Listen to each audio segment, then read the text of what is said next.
Now I do. Do you got sound now? I could see your lips moving, just couldn't hear anything. Maybe that was by design. Yeah, maybe.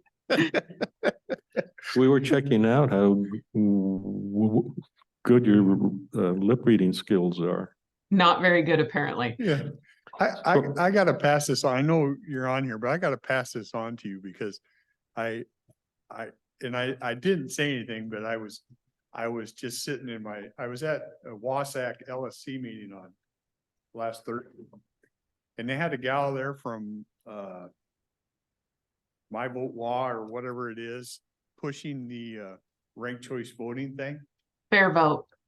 Fair vote, yeah. Yeah.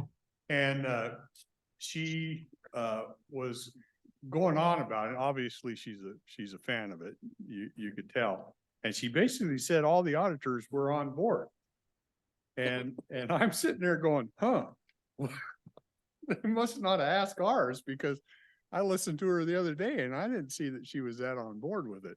I'll be very honest, and it is dangerous to navigate the political waters of either opposing or signing up as pro or con for a bill. And our association used to be very united and powerful. And we earned kind of a reputation.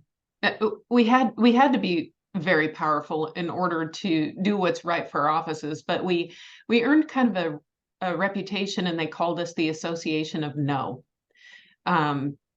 because we opposed, and so there's new leadership in, but we tried to take this new position of remaining neutral, which has kind of led auditors to not sign up pro or con for bills because we want to kind of gain trust. And now everything has been dropped so quickly and things are moving so fast that we are now meeting and saying, sorry, we need to start taking individual positions and doing what's best for our counties, because what's best for my county isn't what's best for King County. And yeah, that's short history on that. So right now we have this list, ranked choice voting is listed as neutral monitor, and really there's a lot of us that very strongly oppose. Yeah. You know, interesting is that from my perspective, which I think is somewhat the street perspective in this case, that we're very unhappy about people who have no business receiving a ballot, you know, the dead people, the illegal, and it goes on and on. So what does government do? It starts to tackle things that at the moment are far lower priority, like RCV. That's another really good reason that I would say, like everything else, we should focus on the basics before we start stretching our resources, right? And we aren't focusing on the basics. We're doing a good job, but we could do better. So, yeah. Anyway, I kind of got you down a rabbit hole, but I just sat there and was listening to that and I'm going, huh, I wonder if they've talked to Carolyn lately. No, they have not. Yeah. They don't bother with Cowlitz County. They know I'm not a fan. Well, I don't know what, did you have? I do. Are you ready for me to go? Yeah, okay, Bailey has a little presentation, just a couple of slides for you that I prepared here. Let me get out of this. So I don't know how much time I have. You guys just give me the hook. I am just going to present a few things. So my name is Carolyn Fundingsland, Cowlitz County Auditor. And for those that don't know, my office has 5 divisions: accounting, payroll, licensing, recording, and elections. And I'm going to start off with a brief elections update. So Bailey, if you could move to the next slide. I can't see the slide presentation, by the way, so should be election dates. There we go. There we go. Okay, so I'm going to start with elections. This year is obviously going to be a busy one for elections. We have 5 elections scheduled. Here's the dates of the election and also the date we will mail ballots for those viewers that are anxiously awaiting a particular ballot. We're currently in the February 13th special election. It is almost countywide with about 67,000 registered voters participating. And we currently have a 13% turnout, and that's as of last Friday, February 2nd, which is slightly above the state average of 11%. Next slide, Bailey.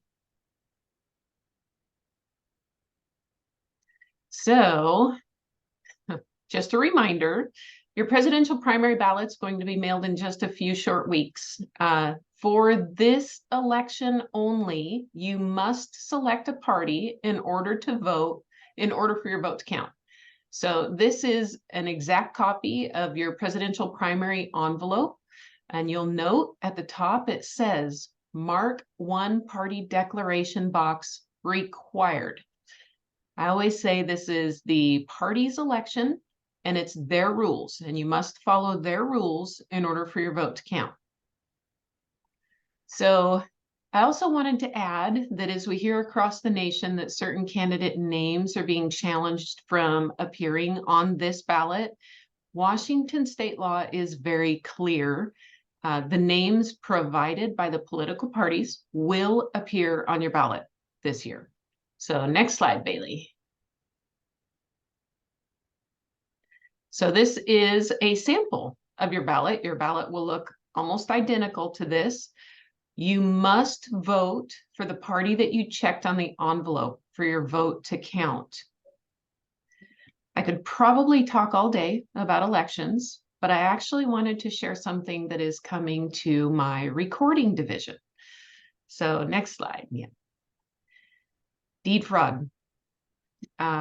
Deed fraud, also known as title fraud, is the illegal transfer of real estate title without owner's consent. It's becoming more and more common, and there are 3 most common scenarios of deed fraud. The first is falsifying documents to transfer ownership. Scammers will use property databases, scouring for targets, and then use those records as templates to forge deeds, transferring ownership to them. They file the deed with the county auditor who records the sale, and the property is quickly sold to an unsuspecting purchaser. So if a property appears to be too good to be true, it likely is. So be very careful. The second most common is impersonating property owners by using stolen identities. Fraudsters can use your birth date and social security number to take out a reverse mortgage or refinance your home and cash out the equity. And the third is coercing vulnerable targets. Swindlers prey on homeowners in default. They masquerade as loan officers and guarantee a loan modification or demand hefty fees to help homeowners avoid foreclosure. Now that I've scared the bejesus out of you, next slide. This is very exciting for us. Auditor's Office is subscribing to a new software module called Fraud Notify to help constituents be informed. I want to be very clear, this will not prevent someone from becoming a victim of deed fraud. What this is an additional notification system to alert constituents of any recording activity. We are in the beginning phases, but soon constituents will be able to visit the auditor's website and sign up for alerts. And the best part is that it's free. Not very many things in government do we get to offer for free. So constituents can sign up by entering search criteria that they deem important, such as first and last name, business name, parcel number, any of those combination of indexing search terms. Then anytime something is recorded that includes that selected criteria, constituents will receive an email alert. And as soon as the document is recorded and indexed, and the email notification will contain a link to view the recorded document in question, and they can determine if it is valid or fraudulent. So something new. I will definitely come back to the board when we're ready for press releases and this to go live, hoping to get the word out there. Like I say, we are in the beginning phases of building the website right now. And that's all I had. Did you have any questions for me? Well, you said this is getting more prevalent. What's that mean in our county? What are we seeing? I don't have any statistics in our county. I'm not aware of any. I can tell you that it's rising. So in 2023 nationwide, we saw about 15,000 cases. So I don't have any specific statistics that isolate Washington compared to other states or our county. It's just becoming more and more common, unfortunately. And from what I hear, when someone falls victim, it is absolutely time consuming and cost prohibitive to correct. I mean, they literally need to get a certified copy of the fraudulent deed immediately and contact law enforcement, and then consult with an attorney, which we all know. Here starts the clock on how many thousands of dollars and time you'll spend trying to correct this. It's, from what I've heard, it's not uncommon to be upwards of $20,000. So if I could make any recommendation to constituents, as soon as this goes live, sign up, but also make sure that you belong to some sort of credit monitoring, which also provides deed recording activity. So everybody should be subscribed to some sort of credit monitoring in this day and age. Not one foolproof system, unfortunately. We just have to be vigilant because the criminals are getting smarter and smarter. You know, I've got to add, the reason we have crime is because it pays. I'm having trouble with plosives this morning. So question, in 1796, George Washington gave his farewell address admonishing us about the parties. And here we are today where the Democrat and Republican are a private organization, yet they appear on the ballot. Who pays for that? You do. Yeah, I was Taxpayers. afraid of that. Yes. Yeah, Okay. auditors have long thought the state pays for it. We submit our expenses to the state, but who pays the state? Taxpayers do. So Yeah, so anyhow, that's ugly. And then how is the data available to the public and for how long on the presidential primary? yeah, so we are required by statute to collect the data of the party that you select, and we must, at the local level, county auditor level, we must purge that information within 60 days. But it's already out there. So the state holds on to it for 90 days, I believe, but that information is out there forever. So it's the one election in which you really aren't entitled to any privacy. So if I'm a citizen in Cowlitz County, I can ask the elections office to provide me the results of that presidential primary. in which case I'll get a person's name and their affiliation. I will not, till I know whom they chose. No, you won't know the candidate in which they selected, but it's not a long list. So you'll just know the party that they selected. But, you know, I should also point out that that envelope that I showed you a picture of, that's your mailing envelope. So if you want to send that through the mail, you know, that's another area in which you'll be subject to scrutinies. I always recommend dropping your ballots in an elections drop box. They're free and they're much more secure. They're emptied every day. And if I'm neither a Democrat nor a Republican, I can still participate, just I have to check a box, I have to choose. Yeah, Okay. as everybody knows, I'm an independent.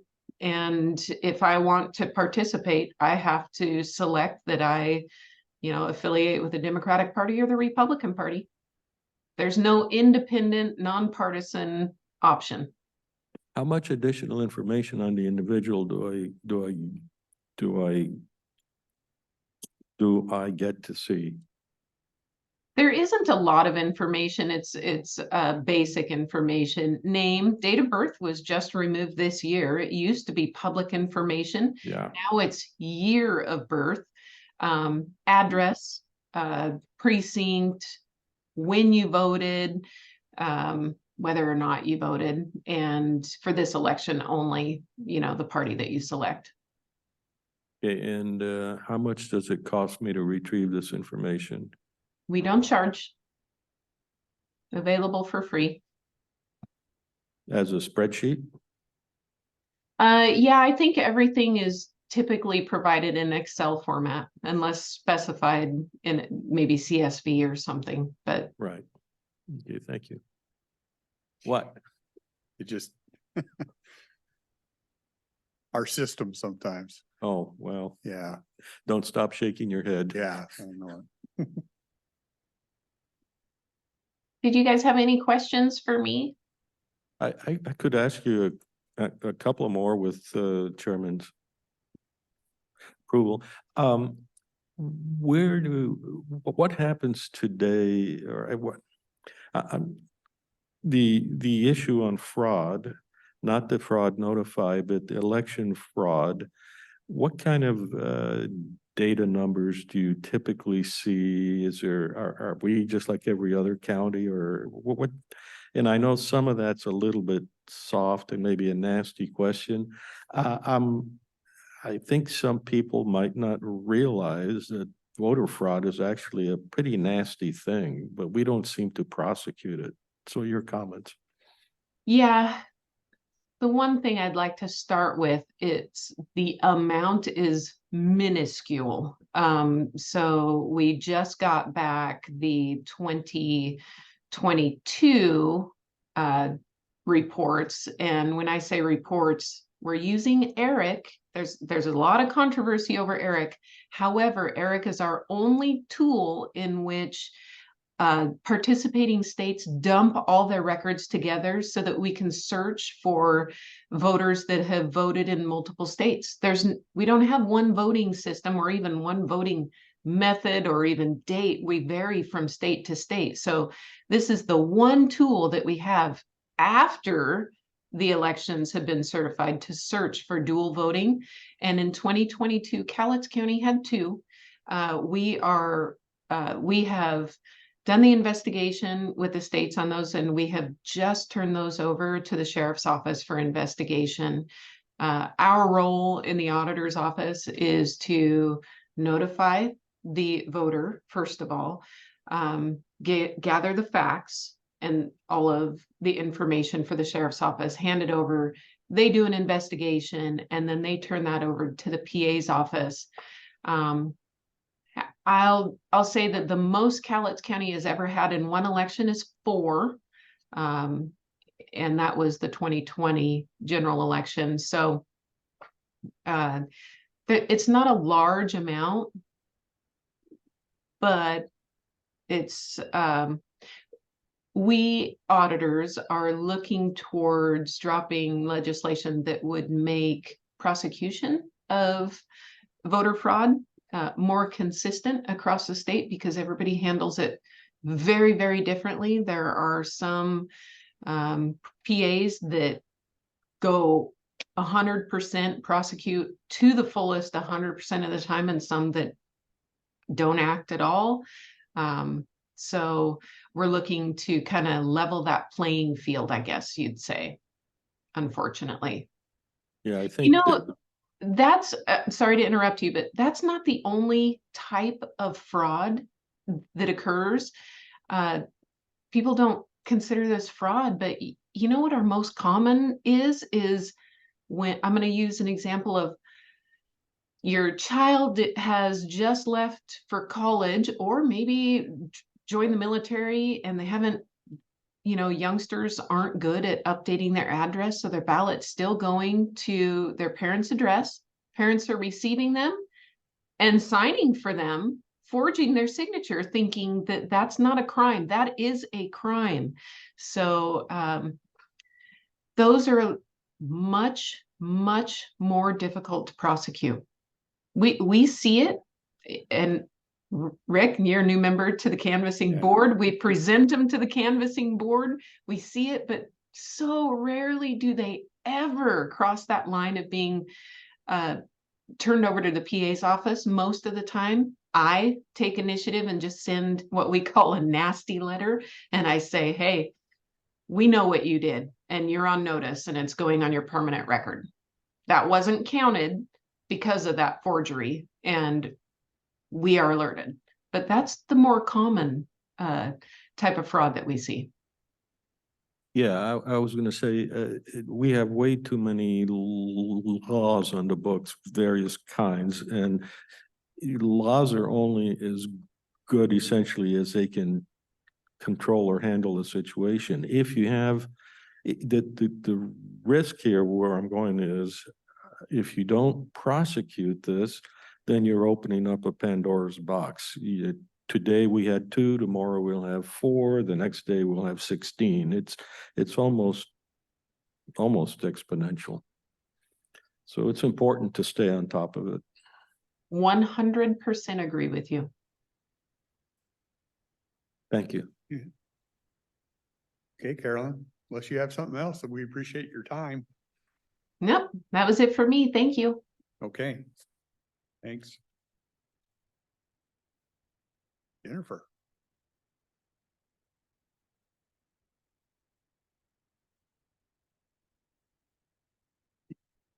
How are you doing? Been a while. Good morning. I'm doing well. Jennifer Mendoza with the Cowlitz County Noxious Weed Control Program. I have a hopefully short to medium length presentation this morning to go over our 2023 program statistics and how we are evaluating ourselves for success. So I think, Bailey, you have the presentation. And then I also brought a few just fun handouts for anybody in the audience who may want one.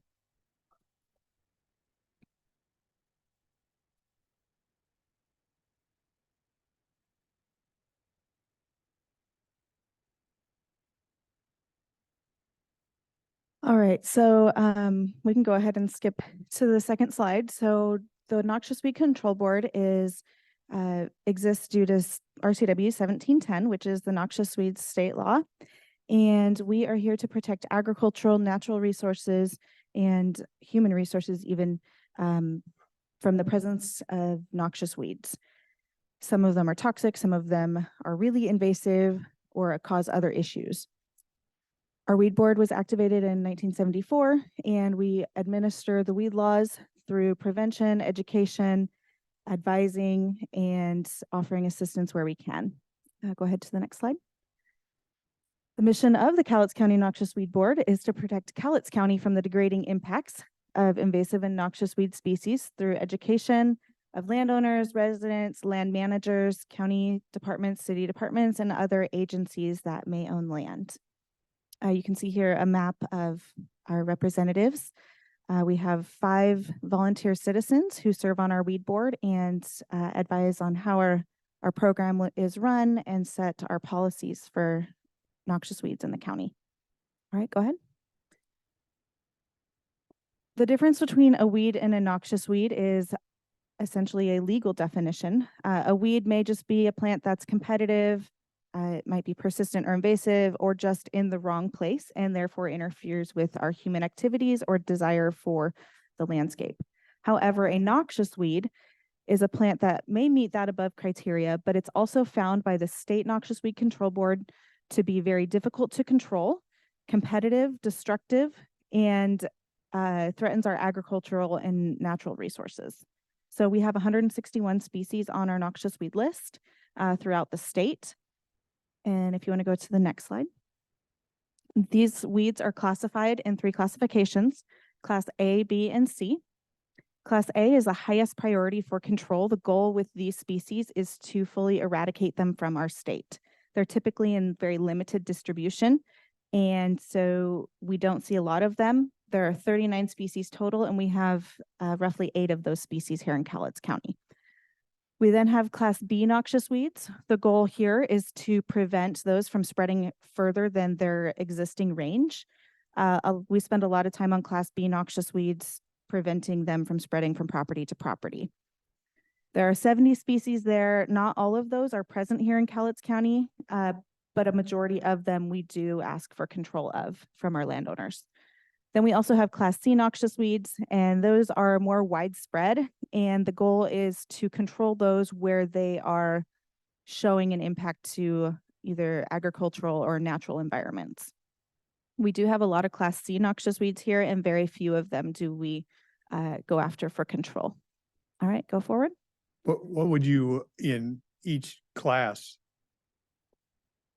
can you identify one that we'd be familiar with? Yeah, so in Class A, I believe I've talked a little bit about false brome. It's a grass here. Class B, we've got tansy ragwort or Japanese knotweed are 2 of our Class B species. Class C might be something like wild carrot. You see it all over, the side of the freeway. It's that white little flower that comes late summer or midsummer. Another Class C, English ivy. Everybody knows what that is. It's very invasive, hard to control. It's just so widespread that sometimes it's only controlled selectively.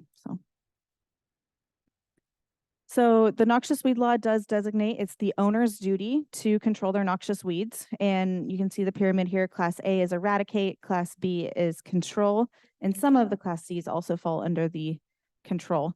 And then the lower part of the triangle is weeds that the local county can select. We can select from Class B or C weeds for our citizens to have to control in our county.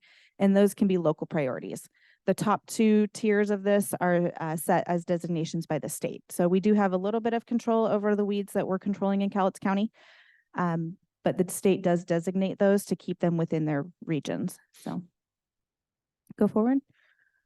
So our program is set. We have, as I mentioned, a citizen weed board.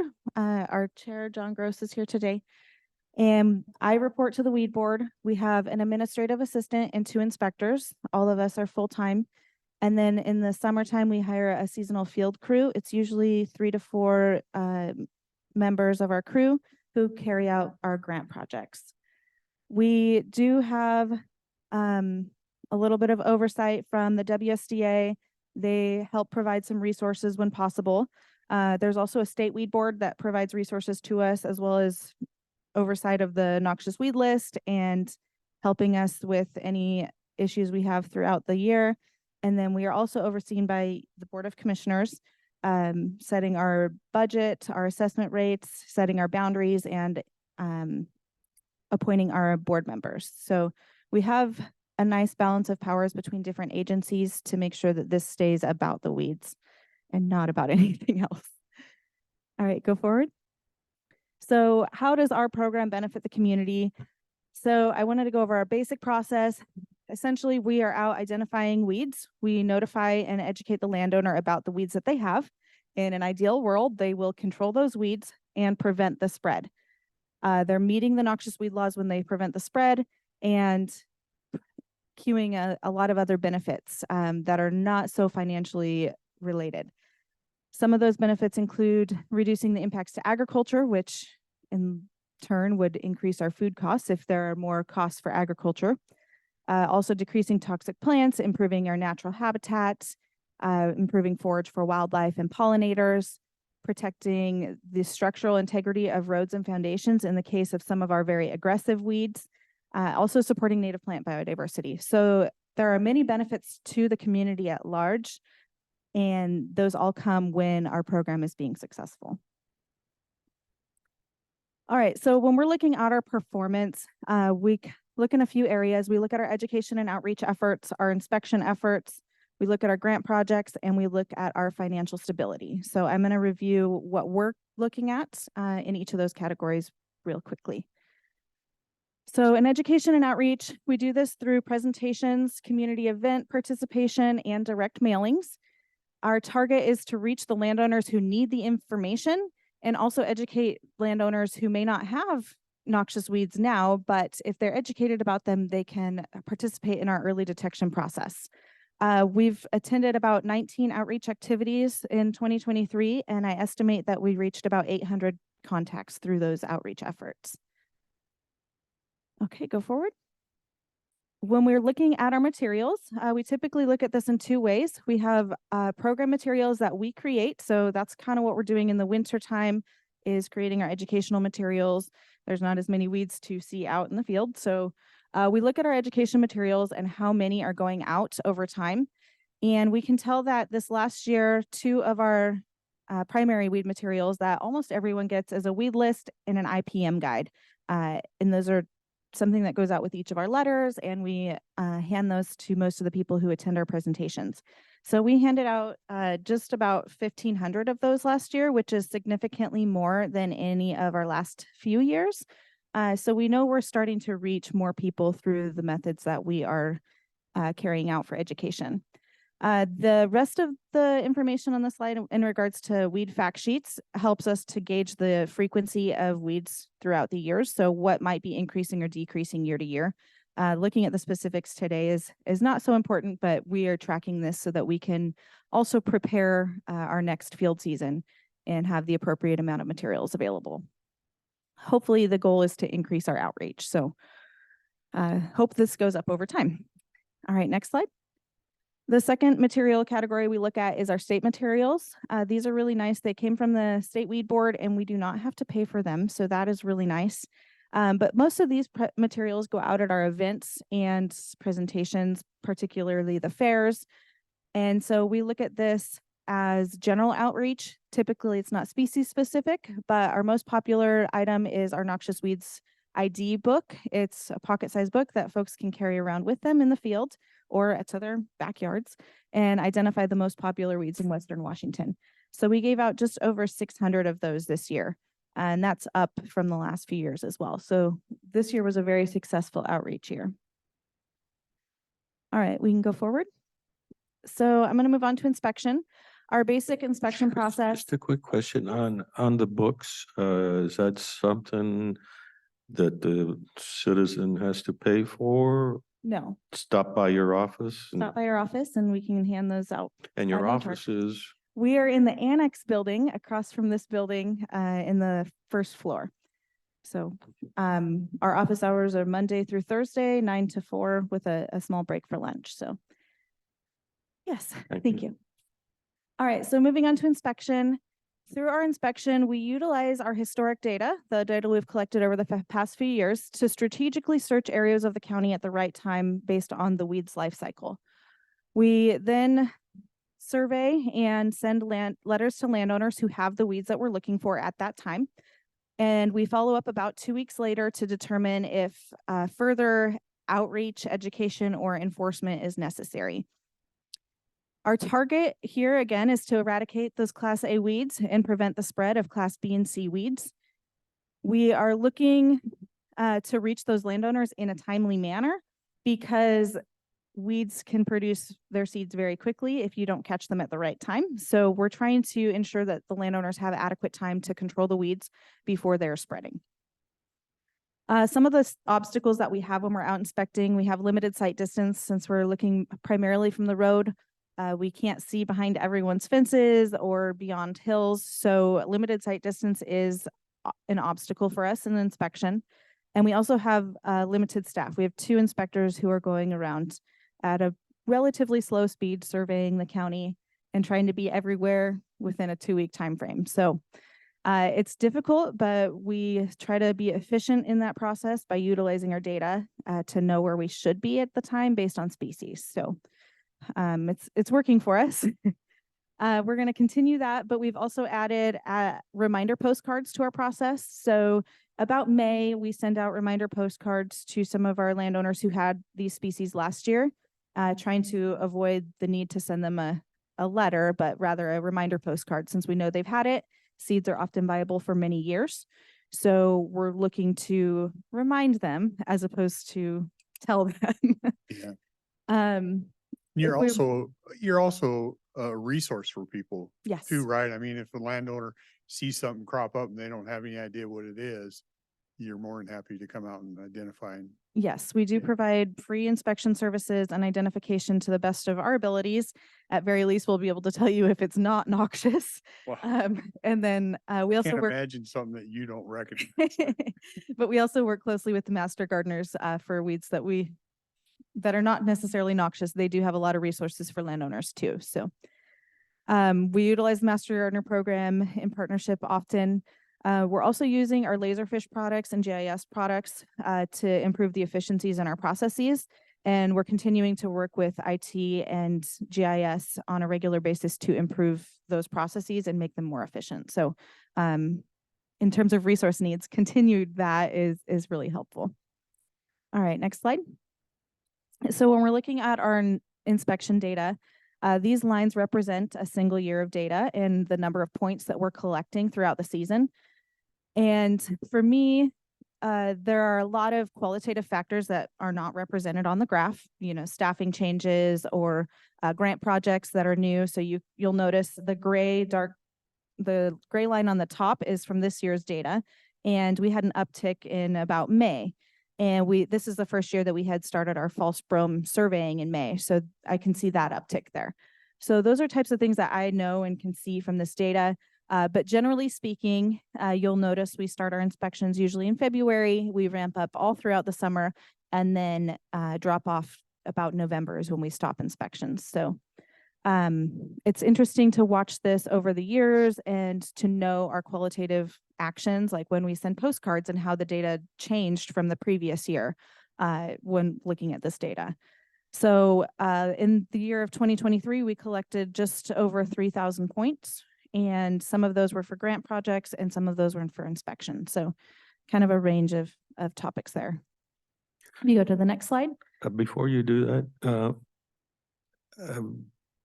is it reasonable for you to define a little more what points mean? Yes. So when we collect our weed points through inspection, we are typically collecting 1 point per parcel. So if 2 small parcels are neighboring and they each have the weed, then we're putting a single point there. If those parcels are much larger, typically they still will only get 1 point, even if their infestation is physically larger. In rare cases, do we collect 2 points per infestation, but the idea is to collect 1 point per parcel so we know which parcels are infested. Okay, With our- so With our, points have nothing to do with whether it's an A, B, or C. Nope. It's just existence. exactly. And I could go through our data and break it down that way. It's not a real good use of our time to do that, so I haven't done it yet, but Good. the other hitch to know is that for our grant projects, we do collect more detailed data. So we may collect 10 or 20 points per parcel so that we can carry out our grant work in a more efficient manner the following year.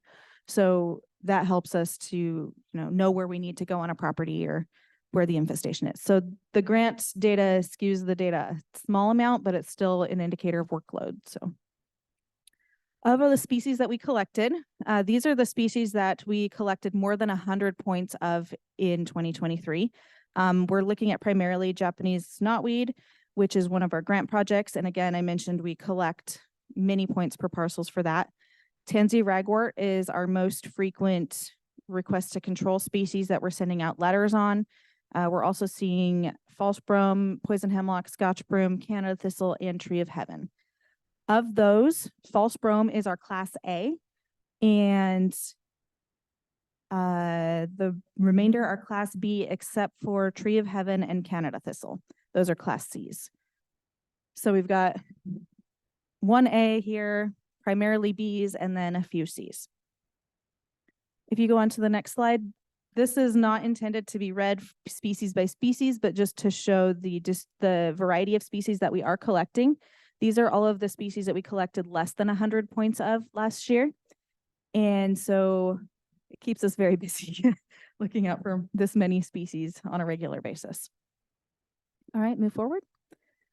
So here we're looking at the indicator of our connections with landowners through letters, postcards, or other information materials that we're direct mailing.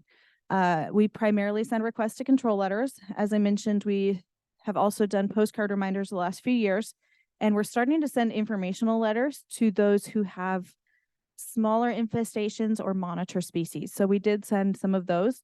When we send an info letter, it typically does not require immediate action for the landowner, but it gives them more of a heads up and is a more educational approach. So we're starting to utilize that. We were able to work that into our automated system, which has helped us with efficiencies there. So this is what we're looking at. In 2023, we sent just over 2,000 letters or postcards to landowners. And next slide.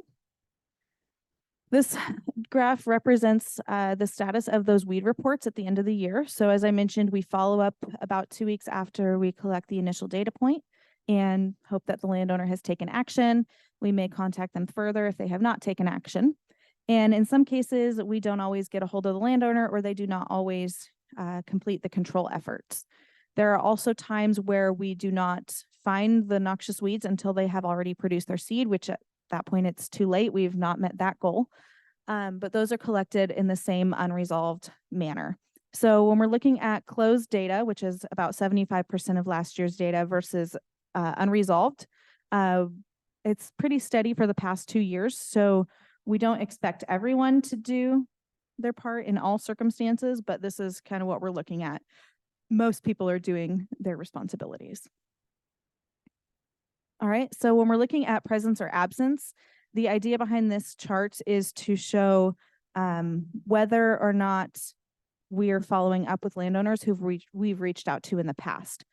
And this is also important to note that since seeds are viable for more than a single year, the weeds are going to be present for many years, and some of them are viable for 2 to 3 years, or something like Scotch broom may be viable for 80 years. So that could be a trouble in terms of eradication, and especially when we're looking at class B and C weeds, since that's not the goal. So what we're looking at here is that 72% of our landowners are actively controlling their weeds. And this is all of the letters that we've sent since 2019. And so since 72% of those landowners are actively controlling their weeds, we have not had to send them a letter again in 2023. So that's good to know that we are teaching the landowners how to identify and treat their species rather than let the infestation come back each year. So they're gaining some ground there. All right, and then this one is an indicator of the total assistance that we provide to landowners. So I mentioned grant programs, which is a majority of the assistance that we're able to help. We get funding from the WSDA or the State Weed Board or sometimes other agencies to perform noxious weed control on the land for the landowners, and they don't pay anything for that project. It's typically for priority species. We've had Class A grants and knotweed grants that help landowners out. But we also offer some assistance programs for landowners who are able to do the work on their own. We offer a cost share reimbursement, which is our ability to reimburse landowners for the expenses of herbicides or other necessary materials for controlling noxious weeds.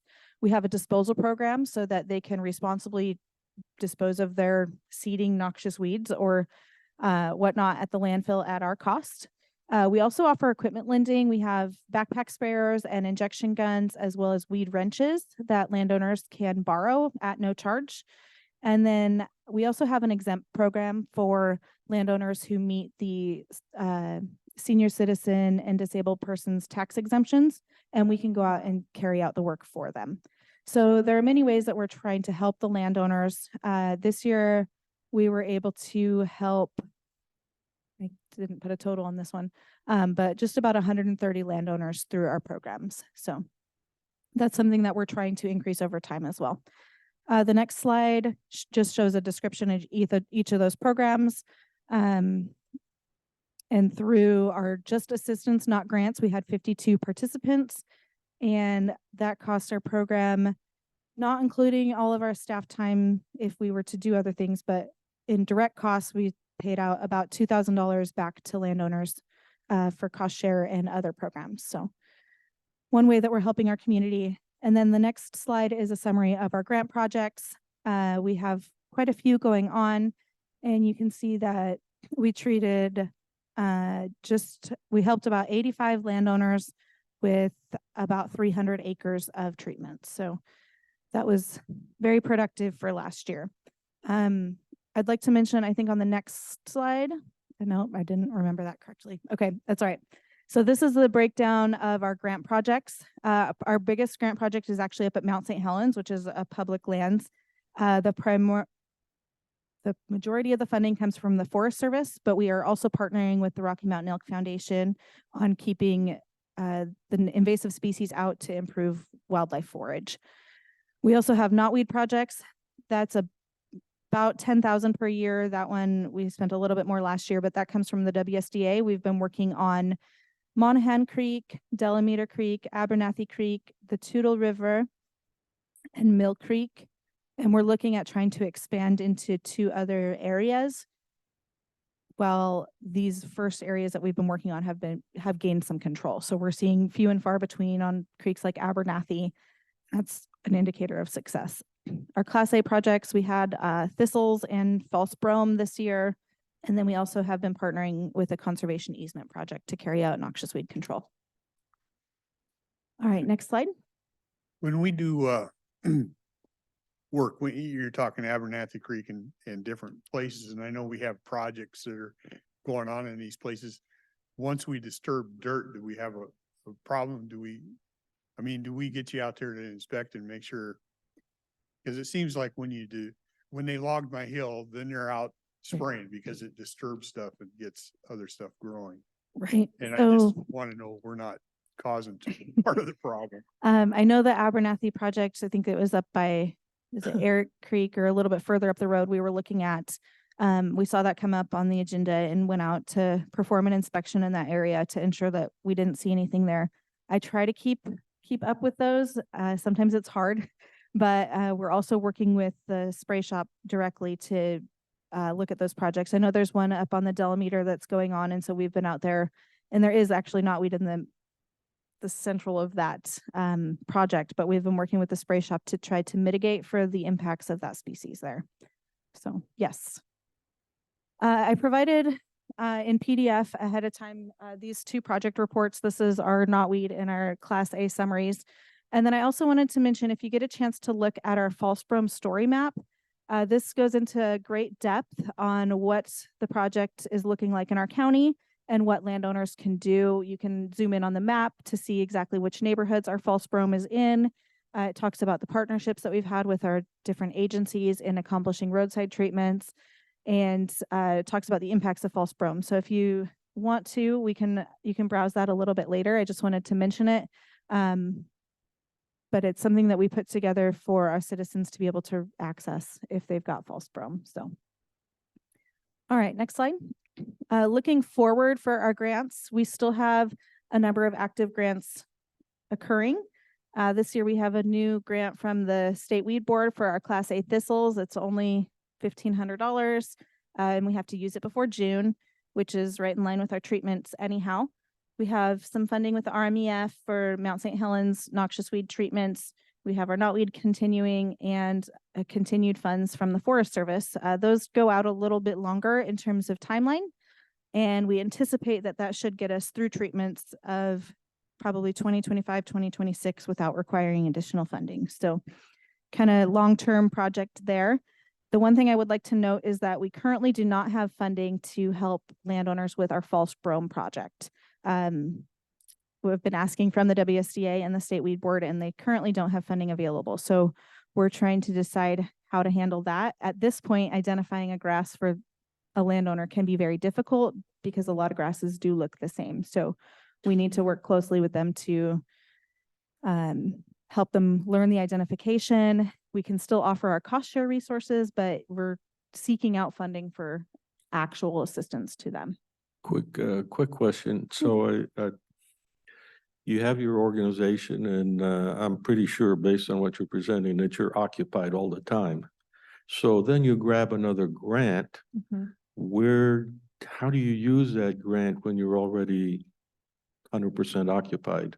We bring in our seasonal field crew, which helps with most of the grants. For the Class A's, we typically have our staff do that and we shift our priorities. So we may spend less time out looking for something like shiny geranium and more time looking for our Class A thistles or Class A grass. Because the Class A's are of such high importance, we feel that it's important to shift our resources in that direction. When you bring temporary staff on board, that's approximately what, how many people or what? Usually- and how does one get there? Because it sounds like a fun time. Yes, it would be very fun for somebody who enjoys being outdoors. Typically, we hire our seasonals through Employers Overload. We have 3 to 4 per year, and we're usually looking to hire, it always depends on the snow level melt at Mount St. Helens, but late May and early June. Some of our projects occur before that, so that's why our staff just steps in to do that. It's typically, 1 day a week that we are spending on Class A's when we do that through April and May. So it's a minor inconvenience to our normal inspection, but it's still very important because of its priority. So yeah, we have to shift priorities. So if you had more grants, you would just increase the temporary help. Potentially, yes. Okay. Until you blow up. And we've also been doing a little bit of work with the Washington Conservation Corps through the DNR Aquatics program. They've sponsored a crew for us for about 2 weeks the last couple of years. And they've helped us make significant strides on the Delameter knotweed treatments because there's so much, you need a large crew to do that. And so we've been working in partnership with them as well. And when we get that crew, we get 6 people, which covers a lot more ground than 4. So we're looking at where else we can use that type of crew. However, the application timeline is about a year in advance. So I'm hoping that by next year, we'll be able to work with them a little bit more. Mm-hmm. All right, next slide. So when we're looking at our contacts through education and outreach, inspection, and our grant programs, we estimate that we have had about 3,000 interactions with citizens through our community, primarily landowners. And when we look at households, I'm guessing that that's about 7% of households in Cowlitz County. I would hope that we're never at 100% of Cowlitz County households, because I would hope that not everybody is impacted by noxious weeds directly in 1 year. But these households that we are helping can definitely help prevent the spread to other lands. So it's really a benefit for everyone. All right, next slide. And I'm just making the assumption it's probably more rural properties. Not always. Not A lot of our okay. noxious weeds are ornamental and they are planted intentionally, some Oh, years ago. Intentionally planted? And then the people who have them maybe don't control them, and then they spread to neighboring properties, and then Oh, okay. the story goes on. So not always. We do have a good portion of noxious weeds in the urban communities. So. All right. So lastly, I want to look at our financial stability. Obviously, our target is to remain fairly steady and neutral with our program.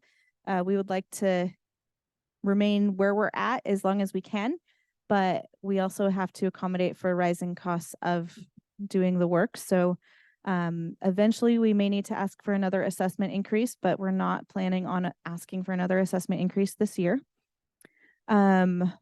The next slide will show what we track for our budget on a monthly basis.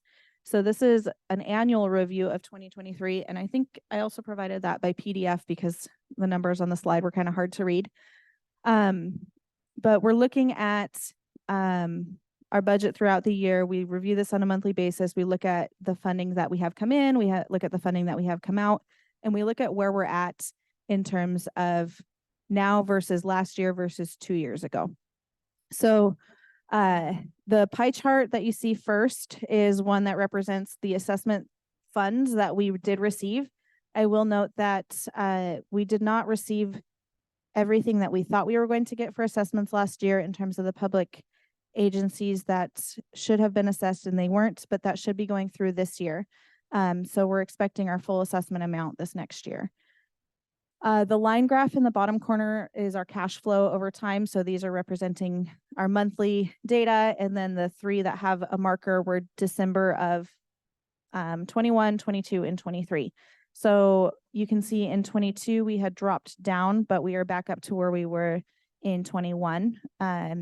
That's about where we would like to remain for stability purposes. And I think that the reason we saw it drop was we had increased our staff. So we went from 1 inspector to 2 inspectors, but we did not increase the assessment that year. It didn't take place till the year after. So that's why we saw a drop. And then now we're back to our steady phase. The pie graphs in the bottom right, you can see our expenditures compared to our budget. So in 2023, we spent out just about 82% of our budget. Most of that is in labor. We have a smaller amount in interfund services and then even smaller amounts in supplies and other services. So that's just kind of a breakdown of our budget. We balance this monthly to ensure that we are being responsible with our funds. And What kind of investments are these? we're in the county's investment program. Oh, so So- it's just, it's your Yes. And so float collecting money. yes, so we've put a chunk of our funds in there, and then it also includes our vehicle fund. So we're not part of the county's revolving fund for vehicles. But we do have our own funds to ensure that when we need to purchase a vehicle in the future, we will be ready to do so. And we just have 3 vehicles for our program, so. All right, next slide. So just wanted to put out a reminder of our special assessment rates. They are currently at $8 per parcel and 30 cents per acre. This is not based on the values of your properties. This is just based on the land. So there's a flat rate plus an acreage fee. And then forest parcels actually by statute are required to be at 1/10 of the other rates. So forest parcels are 80 cents per parcel and 3 cents per acre. Next slide. All right, that's what I have for today. Are there any questions or anything that you'd like to see when I come back in 6 months?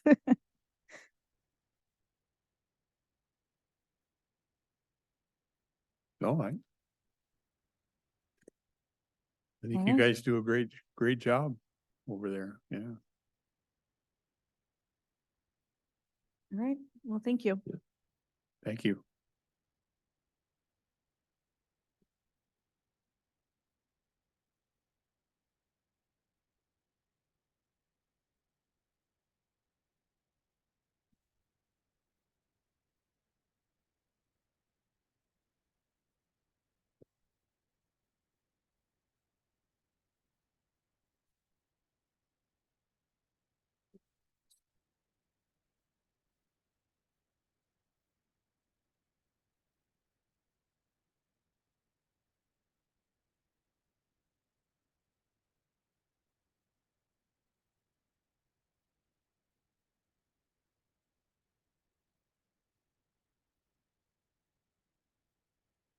Hey. Okay. Good morning, Kathy Funk Baxter, Finance Director. I'm here to present risk managements. And we come monthly. So this is our first monthly report. And for this report, I'm presenting, next slide. I'm presenting workers' comp, compensation and some history. This is our slide or data information is for about 6 years worth of data. And it was finalized as of November 30th, 2023. And then, thank you, Bailey. So slide 2. Okay. Good news is that we have an excess workers' comp policy. We're self-insured on our workers' comp. And our excess policy has not paid any claims. And this policy kicks in when on law enforcement when we exceed $750,000 claim, or when we exceed 500,000 for all others. So that's good news. Do we have a single tier or 2 tiers of insurance stop loss? A single tier, Okay, so up to that number, it comes out of our general fund? yes. Okay, thank you. And actually, it's our workers' comp is billed back to all of our departments. And so we have a cost allocation for it, and we call it industrial accident. So it's, Do you have an impressed account for that then? yes, Is it proper to ask what the level is at the moment? I don't know. I'll have to get that information for you. Okay, thank you.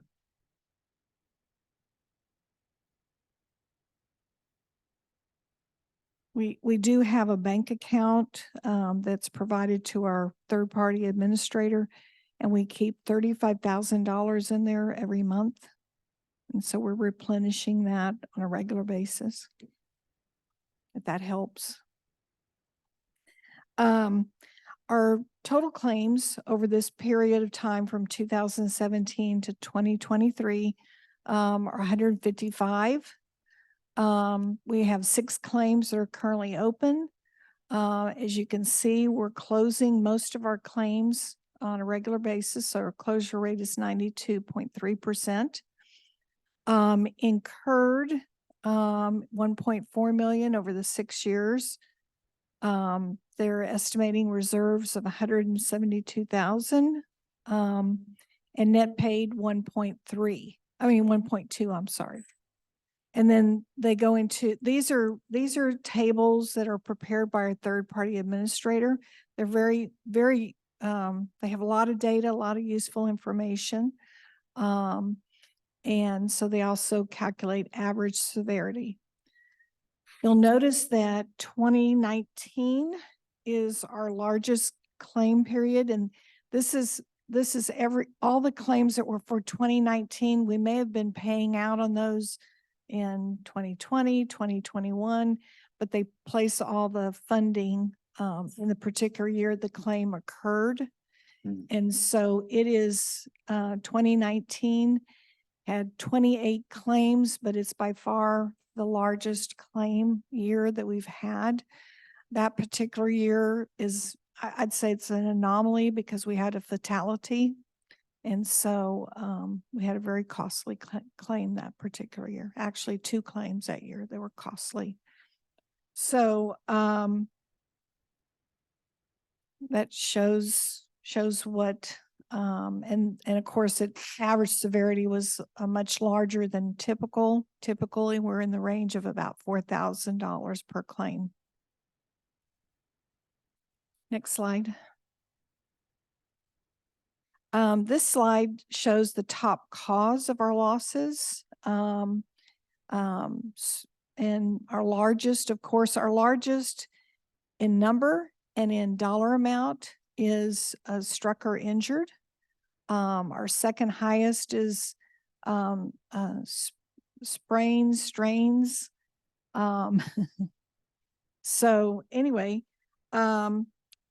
the second category is, it says other than physical cause or injury, that is primarily mental health. And we have 2 there, low number, but high dollar impact net incurred. And then they also calculate average severity based upon cause of injury or cause of loss. Next slide. And then this is just an overview of those cases that, again, we have a pretty good closure rate, 92%, 92.3% closure rate out of 155 total claims.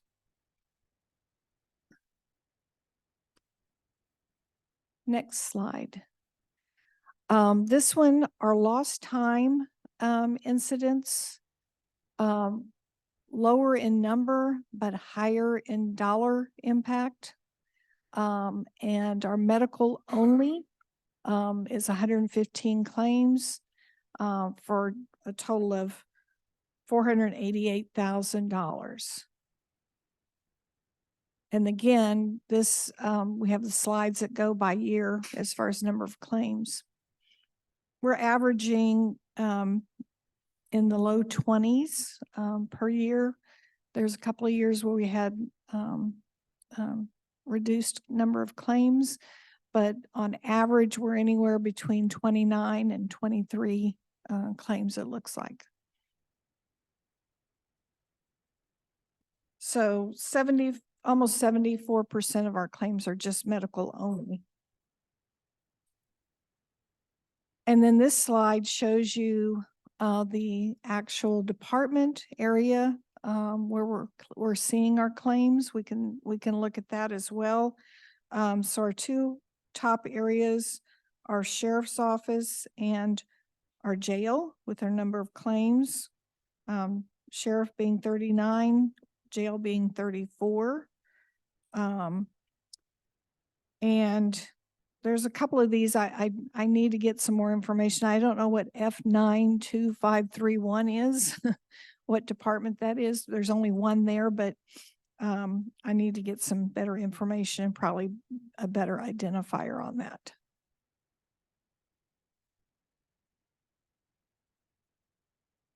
And that's it. So that's just snapshot of our workers' comp program. And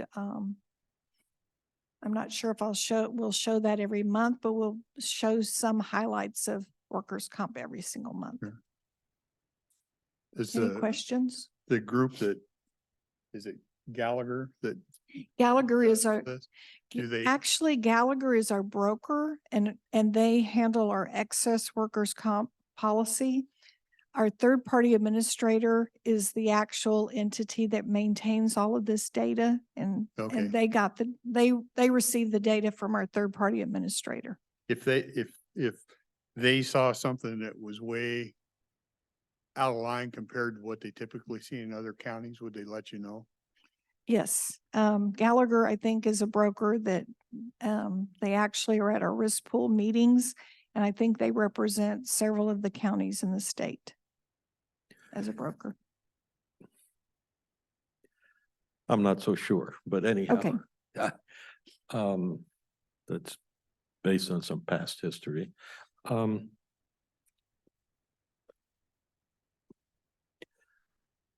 Nice report. I haven't seen it before, so it's, I've got all kinds of questions that maybe I should see you offline unless. Okay. Okay. Yeah, so this is a report that they prepare for us, and this is data that we can get at any point in time because it's being maintained by our actual third-party administrator.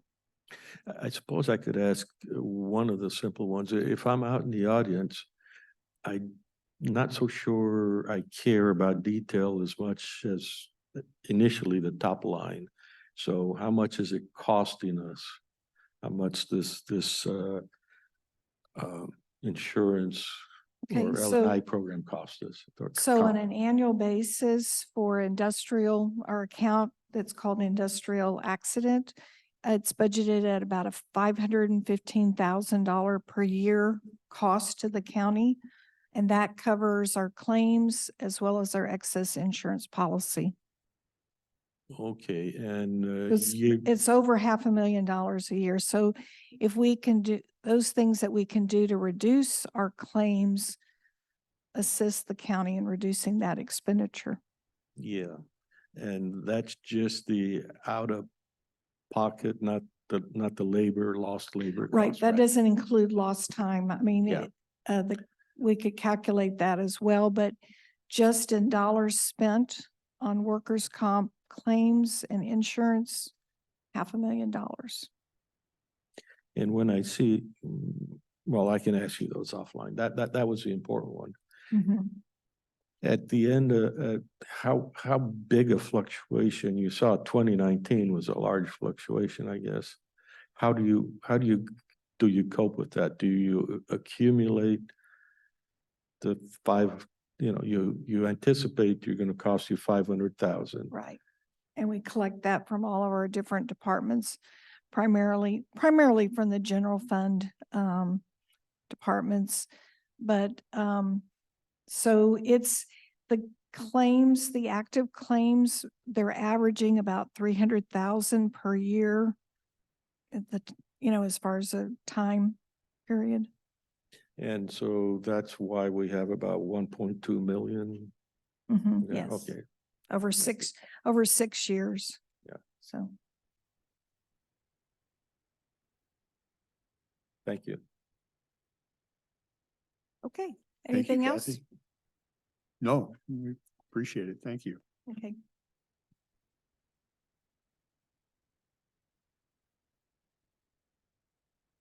We have anything else? I think we can move into agenda. Sure. Okay.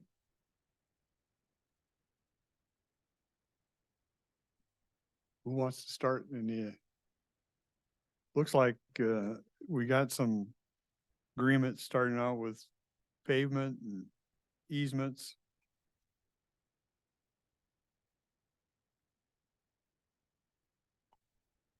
We have a winner.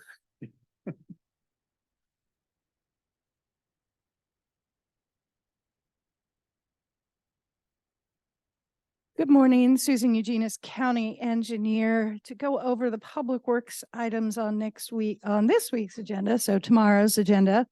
So on the consent agenda, we have numerous items. The first being a contract completion letter with specialized pavement marking for the 2023 Joint Agency Pavement Striping Project. This is just us closing out the paperwork for the project, accepting it as complete and all the paperwork, the L&I and all those documents being filed. The next two items are easements for South Cloverdale for right-of-way. Do you want me to just hit all of mine and skip around? Sure. Okay. So then we jump to item 5, which is change order number 3 with Queeg Brothers for the Ostrander Road project. It's a change order increasing the contract amount by $32,467.88. And this change order will be completely paid for by Beacon Hill Water and Sewer District. As part of the project, we were replacing the water line through that area, and they discovered that the design did not include a flexible joint to allow for differential settlement. So this was an added joint item for the water project. So that kind of oversight would seem a little amateurish, or is there something special here?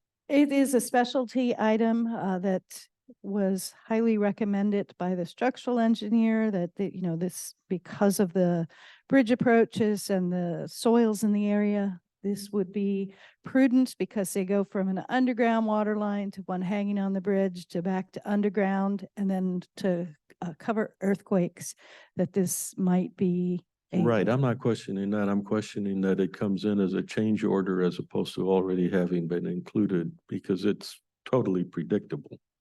Correct. I don't know why it was an oversight. It was by the water design, not through our bridge design.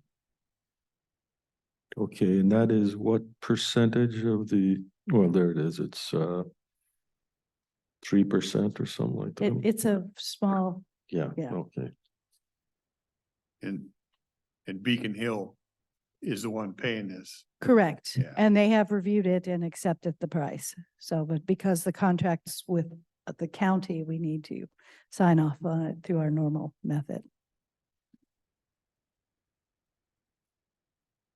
Okay, and then Public Works jumps down to the resolutions. We have resolution 7, 8, 9, and 10, establishing roadway projects. So at the end of the year, we went through our projects and we've added additional projects. So we have Powell Road drainage improvements. So this is at the intersection of Powell and Bond Road up in the Castle Rock area.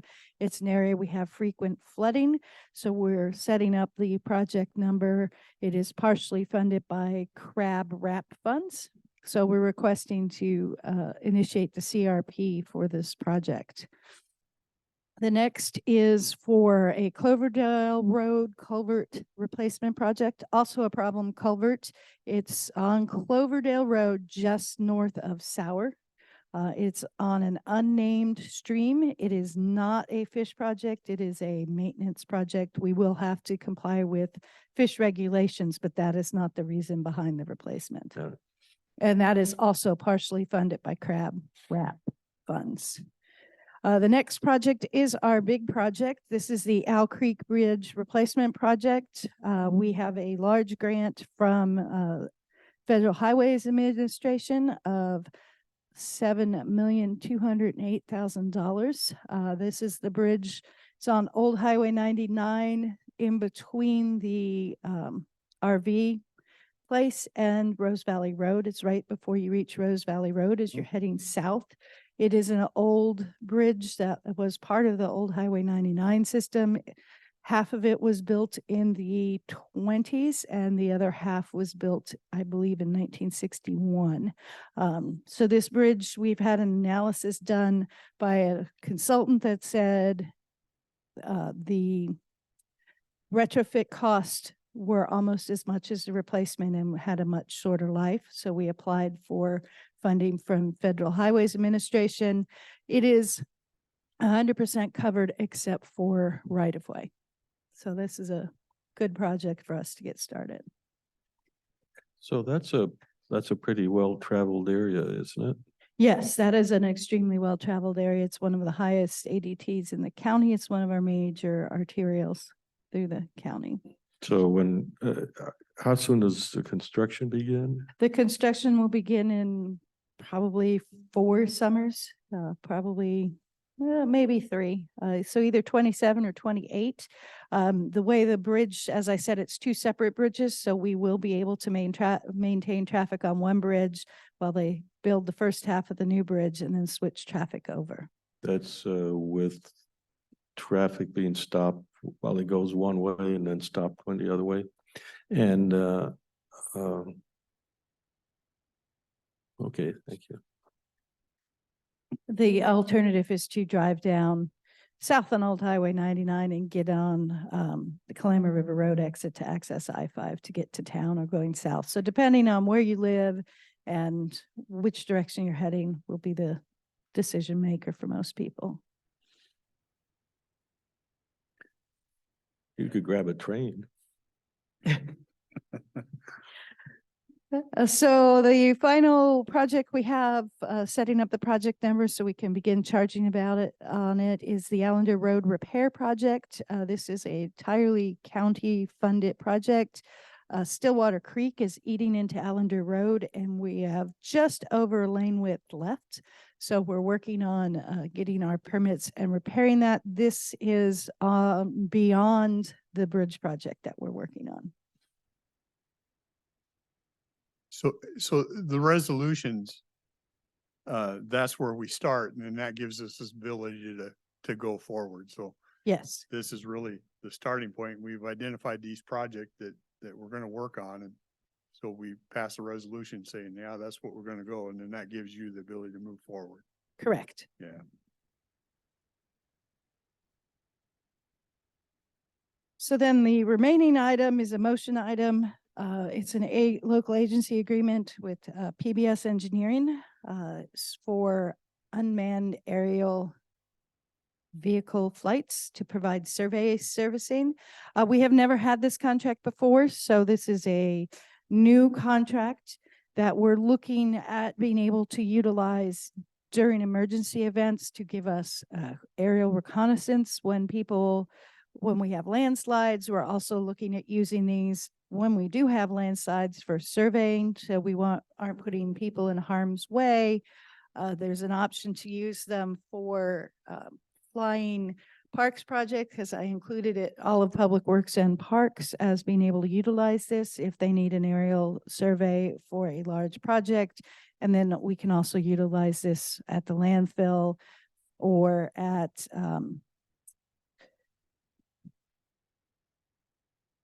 what's the name of the site? Cook's Ferry, thank you. At Cook's Ferry for this aerial surveys. I had LT1 stuck in my head and I knew that was not the right location. Yeah. So those are what we're looking at utilizing it. We stuck a number in there. We don't know how it's going to go. So this is, So I may have been thinking, drifted a little. These are the same people you use at the landfill. they are not. We can, These might be used at the landfill. we could use it at the landfill instead of going under our engineering contract, because this is a survey contract to use throughout Public Works. So we have an additional contract with somebody else for doing the landfill. Yes. Thank you. Anything else about these items? Okay, thank No. you. Thank you. Thank you.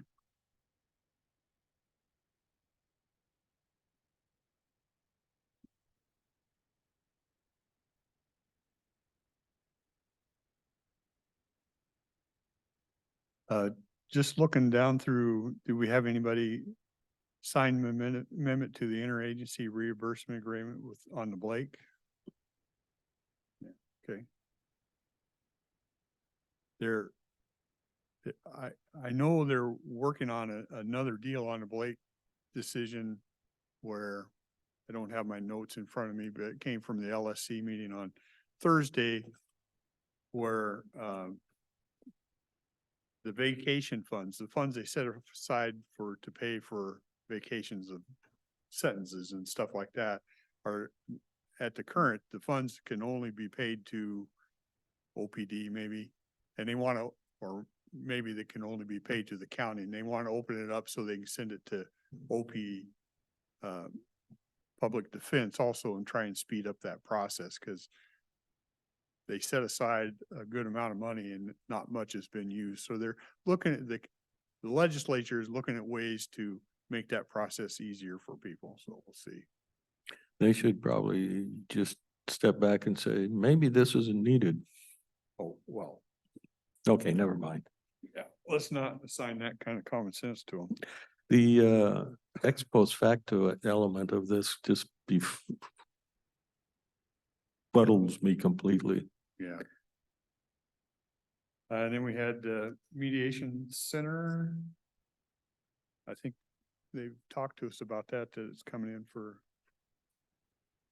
we've done 1 year.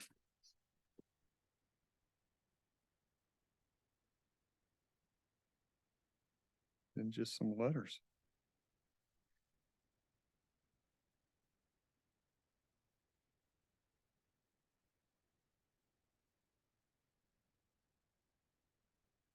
Okay.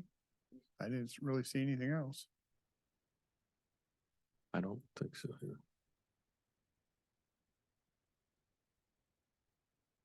Or in. Okay.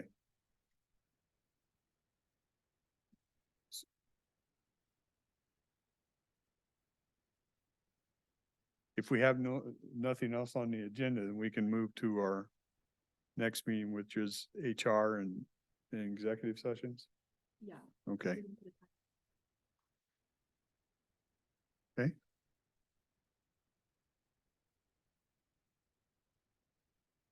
Mike Moss, Public Services Director. Chairman, we'd request a executive session maybe before HR begins, because I believe we might have some attorneys waiting online to join the first executive session for property acquisition for 10 minutes, if possible. You think they're on Oh, I think they're waiting for a call from us once we get They're in the waiting back for a room. call Yeah, from us? Yeah, So executive session, 10 minutes, correct. property acquisition. Yes, Okay. great. Thank you.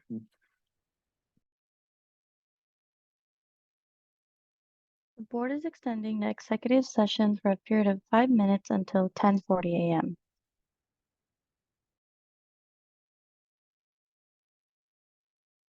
The board is extending the executive session for a period of 5 minutes until 10:46.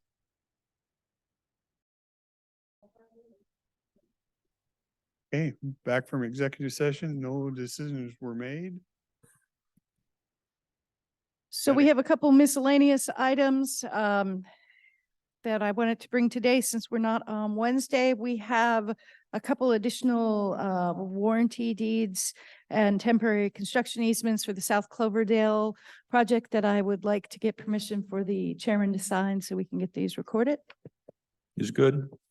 Thank you.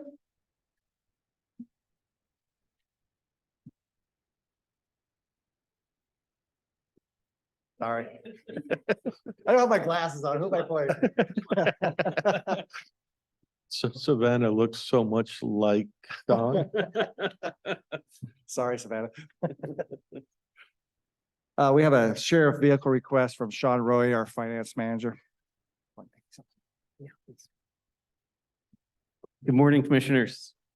So Mike's passing out some photos of a vehicle to you right now. This car was in a collision in fourth quarter 2023.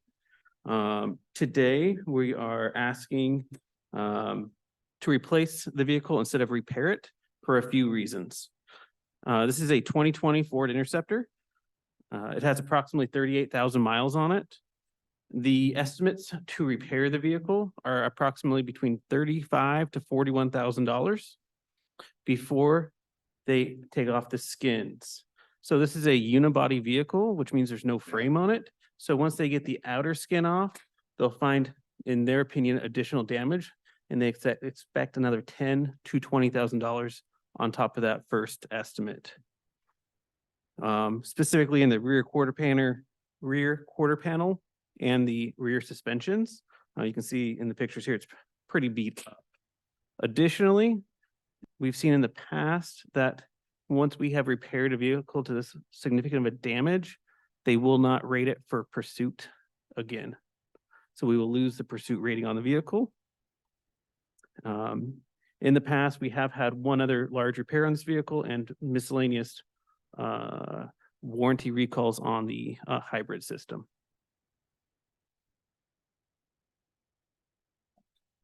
So at this point, I'd like to ask you if I can buy a vehicle and outfit it for approximately $95,000.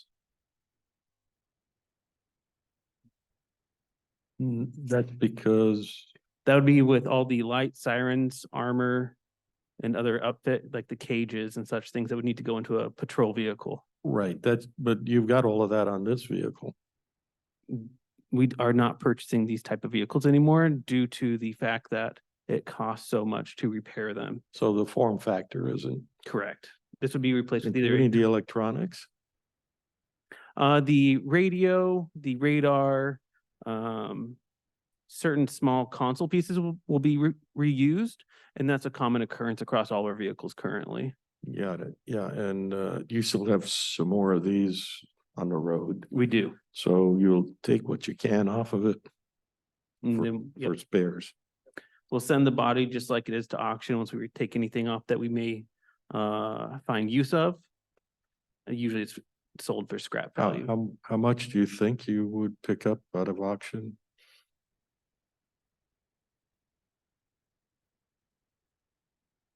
Maybe $5,000. That's sort of what I was saying. I mean, it's got a good engine probably.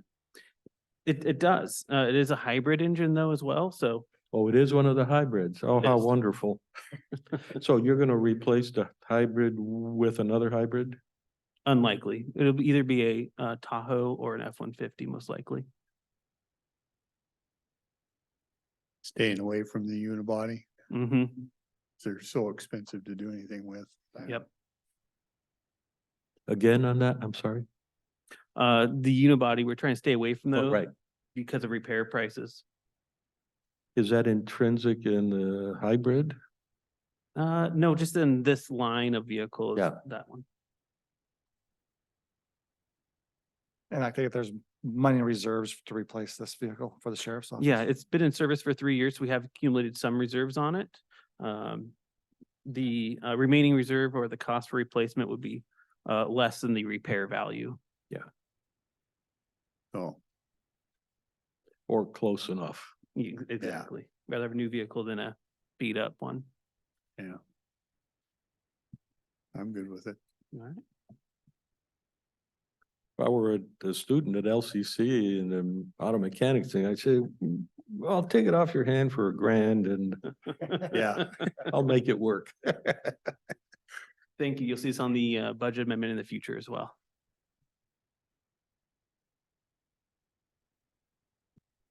Another miscellaneous item from us is LT1 access, which is near the gun range. There was a lot emails, social media, and some phone calls over the weekend due to the fact that there was rumors out of us closing down the LT1 for ATV riders within a month, which I coming today just to get clarified what our plans are for access there. You know, that area's been open for quite a few years for people to ride motorcycles and ATVs. We put a new gate out there to help us regulate if we need to close down that area for fire danger. Last year, we did close it down once for fire danger and twice in 2022. But other than that, we leave it open year round for access. So pretty popular place. There's not a lot of places to ride locally for ATVs. You know, if we ever did find a better spot down the road, we could consider closing this one down. It's underneath the Parks Division, so which is underneath Public Works. But the question for you guys today is, do you guys have any concerns or issues moving forward, or do you want to keep access as it is now open for riders in that location for the time being?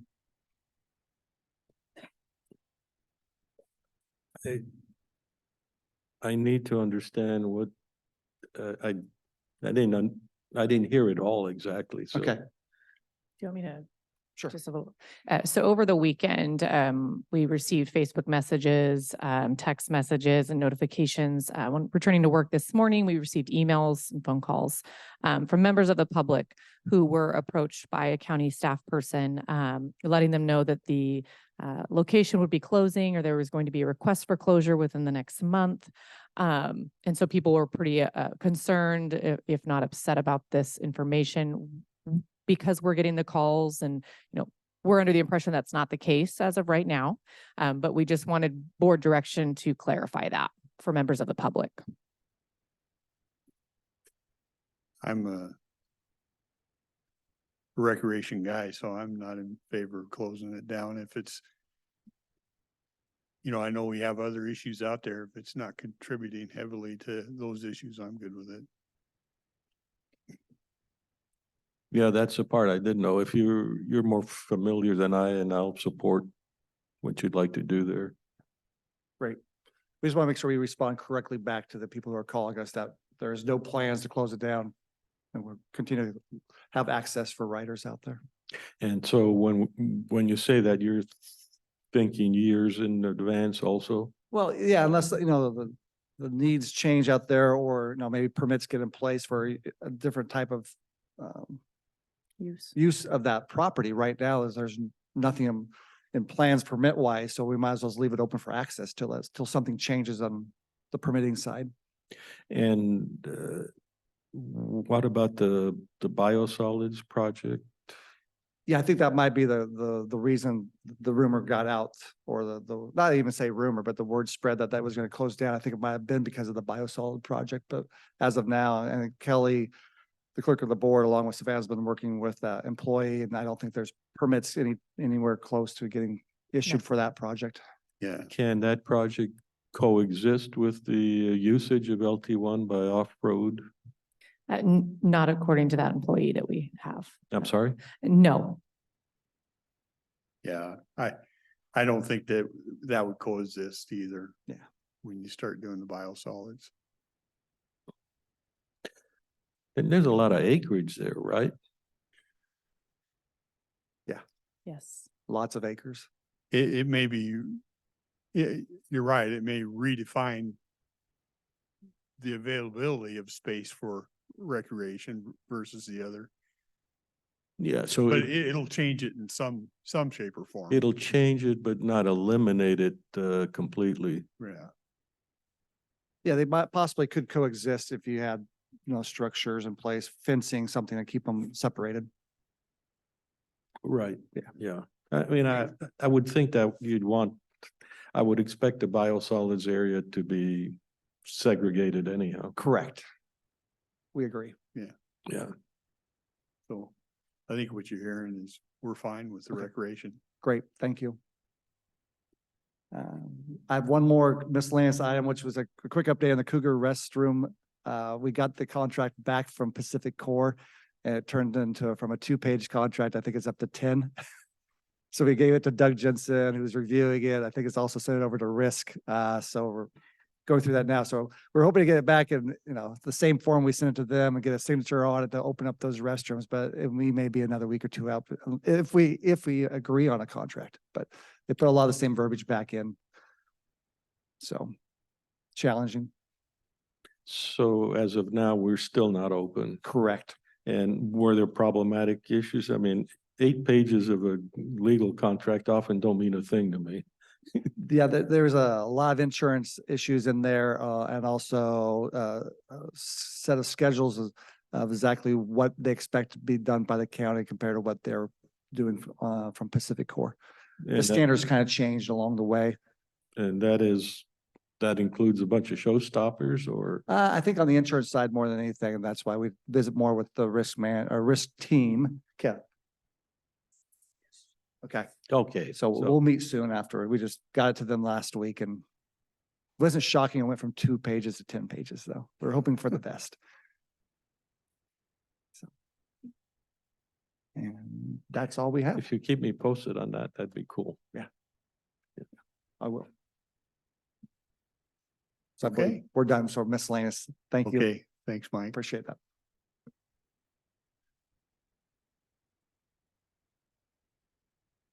Oh, hang on just a second. Kathy, you had a short miscellaneous? Okay. Sorry, Jessica.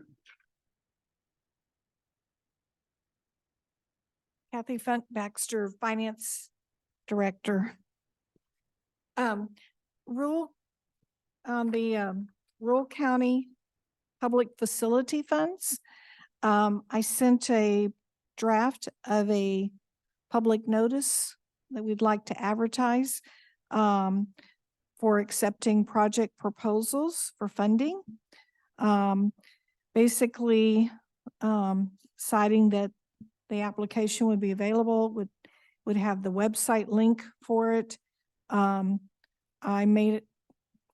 suggested that we would award up to $2 million, seeing that we have about $4 million available.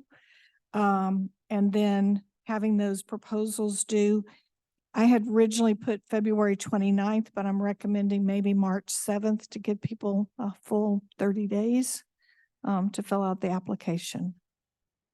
Is that acceptable to the board? Yeah. I think the only question I had was on the 2 million. I think that was basically derived from what comes in. I know we have some reserves there. If we Yes. see something, we can go above that, but we're basically saying we have 2 million, looks like it's gonna come in, and that's what we can spend. Yes. I think that's, Yeah, the good thing in our position, if we get 2 or 3 proposals that add up to beyond 2 million, but under the 4, we still have an opportunity. we still have an opportunity, but Yeah. Right. yeah, so I'm fine with that wording, because you're basically telling them what we have actually coming in. And you're allowing 1 month for a response? Yes. Is that enough? I, The application is pretty straightforward. And so it's about it's a 1 page, I think it's about a 1.5 page application. I think a month is a minimum, but I'd leave it up to you to decide whether you think it should be more or not. Okay. I was just using that as timeline because then time to review their submittals and time to prepare contracts. It means that you probably wouldn't get the awards made until maybe the 1st of May. If that's acceptable. I think that the cities track this pretty well. I know Yeah, Castle Rock does. Yeah, they're on the list. Yeah. As far as sending out the solicitation as well. So if that's acceptable to y'all, I'll go ahead and get it in the advertised this week. Okay, thank you. Okay. Yeah. That's all I have. Okay. Okay. I won't fib to you.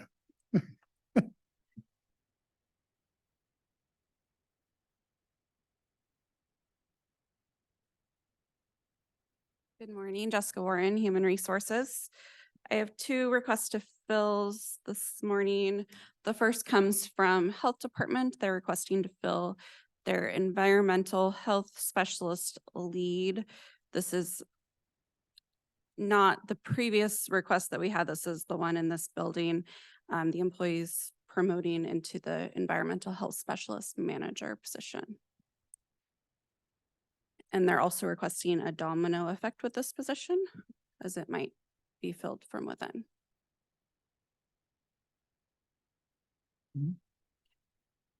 Thank you. And the next item comes from Corrections. Their lead adult probation officer has put in his retirement notice for July 1st of this year.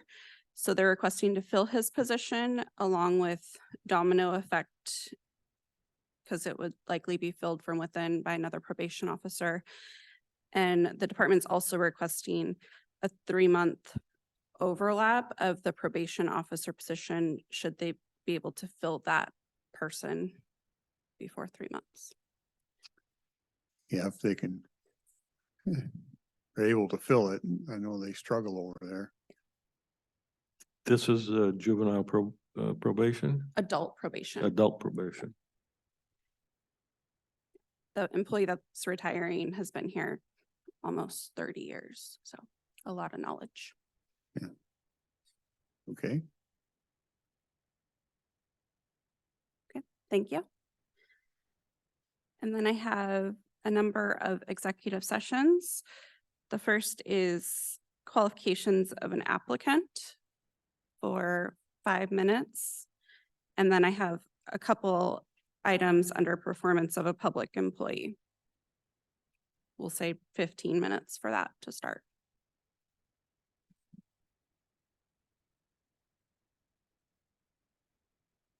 Okay, so qualifications of an applicant, 5 minutes. Performance of a public employee, 15 minutes. Yes.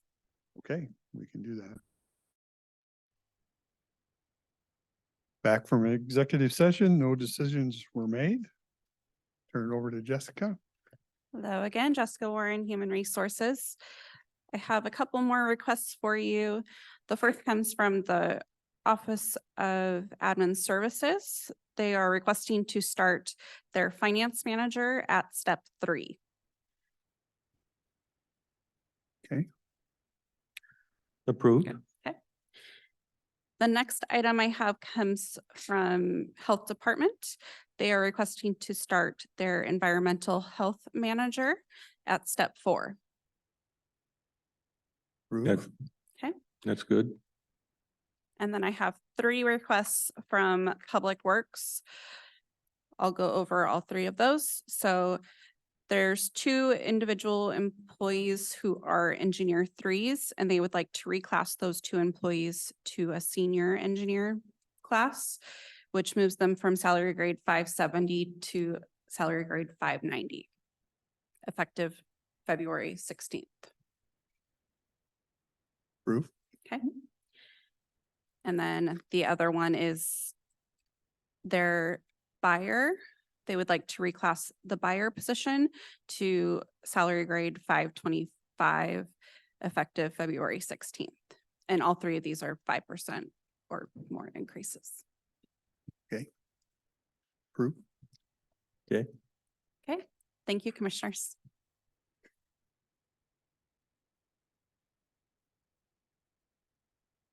Anything else?